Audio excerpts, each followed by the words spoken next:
dari darahku dan dari rahim adik. Tapi ada cara untuk menggagalkan upacara biadab itu. Janur Ireng. Aku bawa kamu kabur dari sini, Untuk menguasai Sewu Dino. Hola, semua penonton setia channel YouTube ini Crush Movie. Kini kita kembali lagi nih dan akan mereview film dengan genre yang berbeda, yang tidak biasa seperti yang kita bawakan. Ya, film kali ini kita akan review bergenre horor, dan film ini adalah cerita tentang kisah sebelum di film Sewu Dino. Penasaran sama kelanjutan film yang satu ini? Jangan lupa untuk like, comment, share, dan subscribe. Dan inilah filmnya.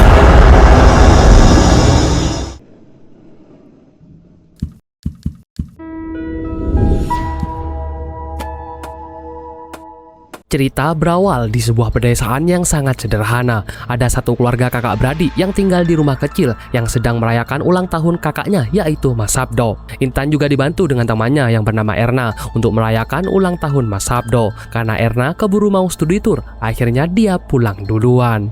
Yang mau studi tour ke Jogja. Aku mau riset ya. Ya. Setelah Erna pun pergi, Intan memberikan jam tangan yang dulu milik almarhum bapaknya kepada Mas Sabdo sebagai ulang tahun dan menyarankan untuk segera mengungkapkan perasaannya kepada Erna. Selamat ulang tahun Mas Sabdo. Iki Mas punya bapak. Di malam hari, saat sedang tertidur, dia pun mendengar sesuatu yang jatuh dari rumahnya. Ternyata itu adalah kambing. Sabdo pun langsung membawa kepala kambing itu keluar dan dia pun teriak siapa pelaku yang melakukan hal itu. Tapi kepala kambing itu tiba-tiba berubah menjadi kepala Intan yang menangis sampai membuat Sabdo ketakutan.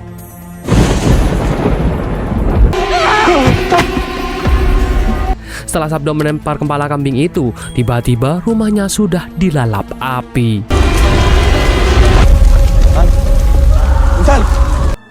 Keesokan harinya, ada laki-laki tua yang datang ke rumah Sabdo yang sudah dilalap api. Laki-laki itu pun bernama Arjo. Dia bilang kalau dia adalah kakaknya dari bapaknya yang bernama Kandoto. Sabdo dan Intan sedang memilih barang-barang yang mungkin masih bisa diselamatkan. Mas Abdo, kesini mas, ada yang nyari? Ini foto saya sama Kondoto. Waktu masih muda. Banyak sekali yang ingin saya sampaikan sama dia. Tapi tiba-tiba mereka pun dipanggil dan diajak perkenalan sama Arjo. Sabdo dan Intan pun baru tahu kalau ternyata bapaknya mempunyai kakak yang bernama Arjo. Arjo pun mengajak mereka untuk tinggal bareng dengan mereka karena mereka juga sudah tidak tahu mau tinggal di mana. Gak tahu, Pade. Di sana nanti sama Pade, sama Bule, kalian bicarakan saja dulu. Karena mereka juga kepepet, akhirnya mereka pun mau diajak tinggal bareng Arjo. Mereka juga kenalan sama supirnya yang bernama Sugi. Ya wes, kalau memang sudah siap, langsung aja ke mobil. Aku Sugi, aku kerja untuk Pak Arjo. Setelah mereka tiba di rumah Arjo, mereka pun merasa kaget karena rumahnya yang sangat mewah dan besar. Mereka juga disambut dengan baik sama Bule, yaitu istrinya Arjo. Mereka juga diberi asisten pribadi bernama Lina yang akan menemani mereka di sana. Intan pun akhirnya langsung mandi dan bersiap untuk makan bareng sama mereka. Dan keluarga di sana seperti kerajaan, yang dimana semua kebutuhan Intan disediakan sama pembantunya. Sebenarnya Mbak, mau antar baju dari ibu. Setelah itu kita makan ya. Tak lama kemudian, mereka pun akhirnya makan malam bareng dan bertanya-tanya soal kehidupan Intan dan Sabdo sebelumnya.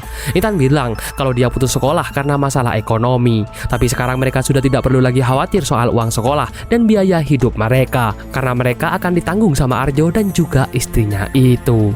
Pokoknya kalian gak usah khawatir lagi soal uang. Betulan Bule. Matur suwun. Malam pertama mereka tinggal di sana, Intan meminta untuk tidur dengan Sabdo karena katanya kamarnya terlalu besar. Tapi Sabdo menolak dan bilang kalau kelama-lamaan Intan akan terbiasa. Suwe-suwe yo mesti kerasan. Mau tidak mau, Intan pun kembali ke kamarnya walaupun dia sedikit takut. Dan saat Intan baru saja menarik selimutnya untuk tidur, tiba-tiba ada sesuatu yang menarik Intan sampai Intan terjatuh. Intan pun berteriak ketakutan. Dia pun langsung bangun dan pergi ke kamar Sabdo. Tapi setelah dicek sama Sabdo, tidak ada orang lain di kamar Intan. Karena Intan yang sudah sangat ketakutan itu, akhirnya dia pun diizinkan untuk tidur di kamar Sabdo. Temen mas, ono sing narik sikilku sampai nang ningsor. Esok harinya di pagi hari, Intan masih kepikiran soal kejadian tadi malam. Tapi sambil menenangkan Intan, Sabdo bilang kalau mereka harus tetap tinggal di sana karena tidak tahu lagi mau tinggal di mana. Awakmu krungu dhewe ta? Kerusuhannya enggak sih mas? Di sini Intan pun merasa kalau ada yang aneh di rumahnya itu. Dan tiba-tiba bule terjatuh dan mimisan membuat mereka langsung ke sana. Tapi kata bule itu sudah hal biasa. Boleh nggak apa-apa? Malam harinya saat Sabdo sedang tertidur, dia pun dibangunkan sama Arjo karena katanya akan melakukan syukuran supaya Sabdo dan Intan dilindungi di rumah ini. Sabdo pun merasa aneh sama proses syukurannya karena dia dipaksa untuk menyembelih kambing hitam. Semua lelaki keluarga Kuncoro harus jadi pemberani. Awalnya Sabdo menolak, tapi dia bilang keluarga Kuncoro harus melakukan hal itu. Dan akhirnya Sabdo pun mau melakukannya, tapi dibantu sama Arjo. Setelah melakukan itu, Sabdo ketakutan karena melihat mata kambingnya itu tiba-tiba menjadi warna merah. Kamu Cang Usono. Dan saat di pagi hari, Sabdo tiba-tiba terbangun di kamar dengan darah kambing yang masih ada di wajahnya. Setelah itu Sugi pun datang dan menyuruh Sabdo untuk segera bersih-bersih karena akan diajak keluar sama Arjo. Mau diajak pergi sama bapak? Setelah Sabdo bersih-bersih, dia pun melihat Intan yang memakai seragam sekolah. Dan dia pun sangat bahagia karena akhirnya Intan bisa sekolah lagi. Cocok toh? Dikasih bule. Ya wis aku tak mangkat sih. Sabdo pun akhirnya pergi dengan Arjo ke sebuah kebun sawit. Arjo bilang kalau kebun itu dulu miliknya dan akan kembali lagi menjadi miliknya. Dan di sana mereka bertemu dengan seorang bernama Mas Menur. Mas Menur diperkenalkan dengan Sabdo kalau Sabdo itu adalah anaknya Kondoto. Arjo pun menanyakan tawaran yang sudah diberikan, tapi Mas Menur menolak mentah-mentah karena katanya dia tidak mungkin mau memenuhi keinginan Arjo. Perkenalkan, ini ponaan saya, Sabdo. Sama saja saya menjilat kotoran saya sendiri. Tadi itu siapa Pandey? Setelah itu Arjo pun mengajak Sabdo ke sebuah rumah dan di sana sudah ada 4 orang yang sedang duduk santai. Sabdo diperkenalkan ke mereka satu persatu, yang dimana mereka juga dari keluarga terpandang, sama seperti keluarga Kuncoro. Setelah itu Sabdo pun disuruh keluar. Dia bilang kalau bagaimana tentang penawarannya yang sekarang. Saya mau memperkenalkan ini, ponaan saya. Orang-orang yang kedudukannya setara dengan Tuan Arjo Kuncoro. Sabdo pun keluar dan akhirnya menemuinya dan menanyakan soal keluarga ini yang dikenal sebagai keluarga Trahpitu. Sabdo pun yang sudah menanyakan kenapa hanya ada 4 orang dan Sugi bilang kalau mungkin lainnya tidak bisa datang. Yang lainnya kemana mas? Mungkin yang lain udah bisa hadir mas.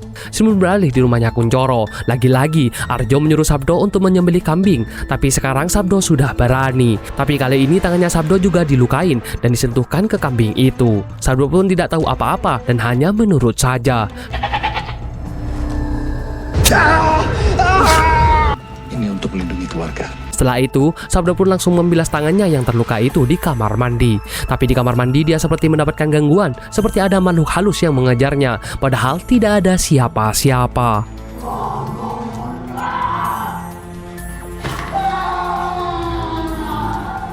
Hari pun berganti. Keesokan harinya Intan menanyakan apa yang terjadi sama Sabdo karena tangannya terluka, tapi Sabdo tidak mau bercerita ke Intan. Tak lama kemudian Bule datang dan langsung mengajak mereka untuk sarapan. Tak lama kemudian Arjo datang dan mengelus-elus Intan dan hal ini membuat Sabdo seperti merasa aneh. Makan yang banyak. Di malam hari Bule pun sedang dimandikan air bunga oleh Arjo. Dan setelah itu, Arjo bilang kepada istrinya kalau dia sudah tidak perlu melakukannya lagi kalau dia sudah lelah. Dan Arjo pun berjanji kalau akan ada ranum yang baru. Tapi di sini Bule masih bersemangat dan melarang Arjo untuk menyentuh anak itu. Kamu nggak akan menyentuh anak itu. Ntar lagi kita akan punya ranum yang baru. Sebelum tidur, Intan minum dulu di dapur dan ditemani sama Lina. Dan di tangan Lina ada gambar yang menandakan kalau mereka bekerja di keluarga Kuncoro. Semua yang kerja di keluarga Kuncoro punya tanda ini, Mbak. Setelah minum, Intan pun kembali ke kamarnya dan dia pun tidur. Tapi ia melihat ada sebuah ruangan yang terbuka dan membuat Intan penasaran. Intan pun langsung masuk ke ruangan itu. Dia kaget karena ruangan itu seperti jalan menuju ke ruang bawah tanah. Intan pun berjalan perlahan ke bawah, tapi dia melihat sesuatu yang membuatnya kaget, yaitu Bule yang sedang bercocok tanam dengan makhluk halus yang berbadan kambing hitam yang sangat besar.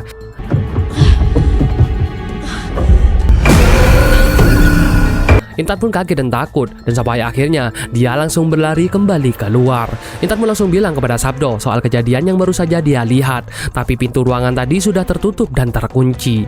Intan pun hanya cerita kalau Bule sedang disakiti sama monster bertanduk hitam. Karena Sabdo juga merasa ada yang aneh, dia pun mengajak Intan untuk segera kabur dari rumah itu. Tapi mereka bertemu dengan Bule. Bule pun menyuruh mereka untuk istirahat saja karena sudah malam. Bule, Sudah, kalian tidur. Bukannya pergi istirahat, Sabdo dan Intan masih berusaha untuk mencari jalan keluar dari rumah itu dan meminta bantuan para pembantu di sana, tapi tidak ada yang tahu di mana kuncinya. Gak ada yang perlu tahu, Mbak. Saat Sabdo sibuk mencari kunci, Intan berjalan sendirian dan ada daun yang jatuh di depannya, seperti menunjukkan arah. Intan pun langsung mengikuti arah daun itu, dan dia pun melihat ke kaca ada pantulan kebun tebu, padahal sebenarnya tidak ada kebun tebu di jendela. Tiba-tiba, Intan kejatuhan sosok yang ada di atas sampai membuatnya pingsan. Sabdo pun membangunkan Intan, tapi ternyata yang bangun bukanlah sosok Intan karena dia kerasukan makhluk halus dan menyerang semua pembantu di sana. Begitupun dengan Sabdo yang juga diserang.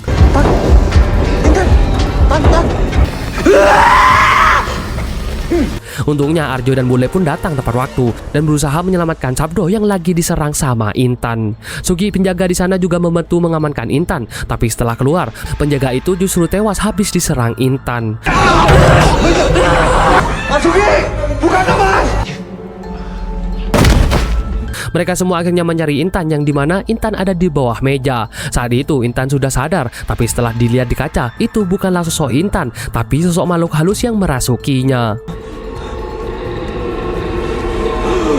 Intan pun mengamuk lagi dan menyerang semua termasuk Arjo dan juga Bule. Intan mengamuk sampai menjatuhkan lampu dan berusaha menghilangkan nyawa Sabdo. Arjo dan Bule pun berhasil menahan Intan, tapi Bule malah dicekek dan dibanting sampai tak berdaya. Ternyata sasaran makhluk halus itu adalah Sabdo. Matekan jauh sana. Dari belakang dia pun menyiramkan air yang membuat Intan merasa kepanasan. Dan saat itu Intan pun akhirnya dibawa ke kamar dan dia pun dibawa ke kasur karena dia terus mengamuk.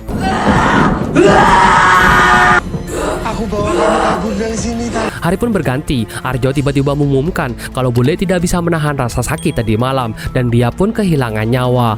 Dia pun menyuruh semua pembantu dan memastikan keluarga besarnya hadir untuk melakukan proses doa. Jenazah Bule Lesmini pun dikeluarkan. Arjo bilang kepada Sabdo kalau bulenya tidak kuat menahan sakit. Lakukan persiapan mulai sekarang. Bule nggak kuasa menahan sakit. Tempat ini sangat berarti buat keluarga kita, Sabdo. Malam harinya lagi-lagi Arjo menyuruh Sabdo untuk menyembelih kambing dan katanya itu untuk menyelamatkan Intan dari iblis jahat. Arjo pun cerita kalau Bule itu adalah Ranum, yaitu seseorang yang menjadi pelindung di keluarganya. Tapi karena Bule sudah lemah, akhirnya Intan jadi bisa diserang. Arjo pun bilang kalau ini adalah salah satu cara untuk menjaga keluarganya. Mau tidak mau, Sabdo akhirnya melakukan hal itu lagi. Sudah saatnya kita membalas orang-orang yang menyakiti kita. Canguk Sono adalah pedang keluarga kita. Simon berganti, Intan tiba-tiba berada di lahan tebu. Intan tersesat dan tidak bisa kembali. Padahal dia mendengar suara Sabdo, tapi dia tidak tahu ada di mana. Dan di sana Intan pun lagi ketemu sama iblis yang merasukinya dan menyerang Intan.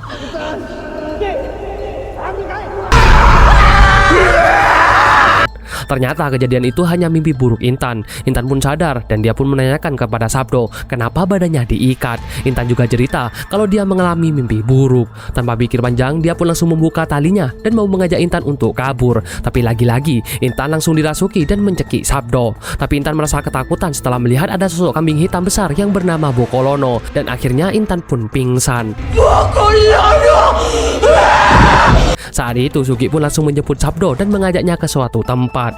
Ternyata Sugi membawa Sabdo ke keluarga Terahpitu. Di sana Sugi bertemu dengan Mbak Karsa yang sudah menidurkan cucunya yaitu Dela. Sugi diminta untuk menghilangkan tanda yang ada di lengannya. Sabdo pun bertemu dengan Mbak Karsa dan di sini akhirnya Mbak Karsa menjelaskan kalau Arjo itu adalah orang yang jahat dan dia mau memanfaatkan Sabdo dan juga Intan. Sugi juga adalah pembantunya yang sengaja Mbak Karsa kirim untuk melindungi Sabdo dan Intan.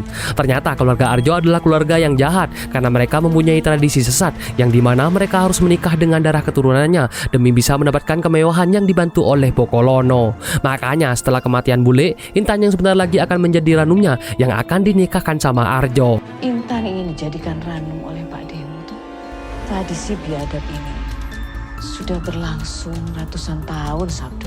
Sabdo juga baru tahu kalau yang membakar rumahnya itu adalah Sugi karena dia disuruh sama Arjo supaya Sabdo tidak punya pilihan lagi dan mau tinggal sama mereka.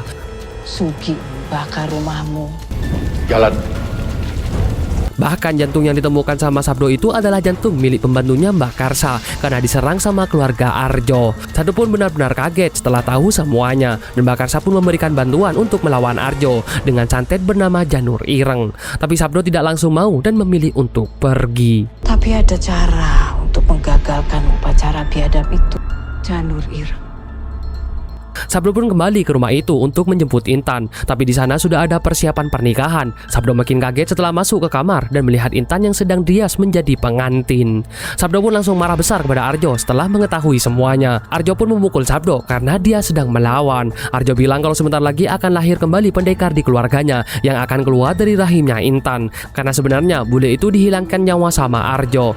Mereka pun berantem dan saling serang, tapi Sabdo kalah dan tidak sadarkan diri. Dari darahku dan dari rahim adik.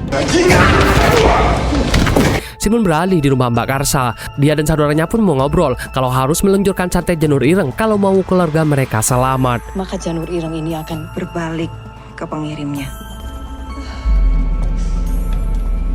Di rumahnya Arjo, udah banyak tamu dan saudara yang berdatangan untuk melihat acara pernikahan Arjo dan Intan. Semua tamu pun bersenang-senang dan menikmati makanan yang dihidangkan. Dan setelah itu, Arjo pun keluar dan memberi sambutan kalau sebentar lagi akan ada Ranum baru sebagai pelindung keluarga mereka. Semuanya pun bersorak bahagia mendengar hal itu. Saya akan memperkenalkan seorang Ranum baru. Di suatu ruangan Sabdo diikat, tapi Sugi datang dan mau membantu Sabdo. Dia harus melawan Arjo dengan meluncurkan santet Janur Ireng dengan syarat membutuhkan darah segar Sabdo dengan diniatkan untuk melawan Arjo.